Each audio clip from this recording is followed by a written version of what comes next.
Today we're going to be looking at the parabolic indicator, or the SAR, which stands for stop and reverse. This popular indicator was developed in the early 70s by Wells Wilder. He also published it in his book New Concepts in Technical Trading Systems in 1978. So it really has stood the test of time. It's a trend following indicator, which means you have to have trends in the market, which is about 30% of the time for a lot of securities. It's also very popular for placing stops and protecting profits and capital.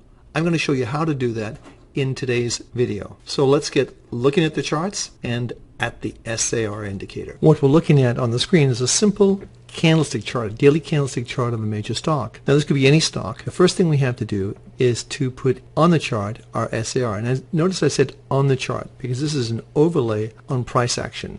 So you go onto the on chart studies, click once. There you see parabolic stop and reverse, PSAR.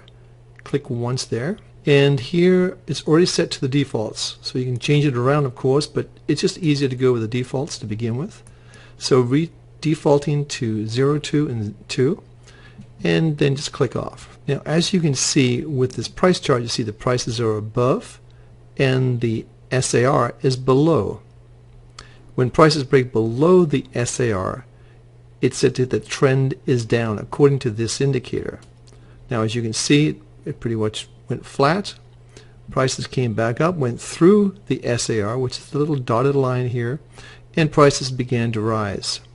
And again, below the SAR, prices fell. Above the SAR, prices rose pretty heavily. And it looks like we're going to get very close to changing that direction again. So it's a really good time for you to use this as a stop, a money management stop. And if you move the stop there, you can see just above it shows you the PSAR 90.44. That's the area that you'd put your stop at. So you put a stop in to sell out of your position at 90.44 should the market get there.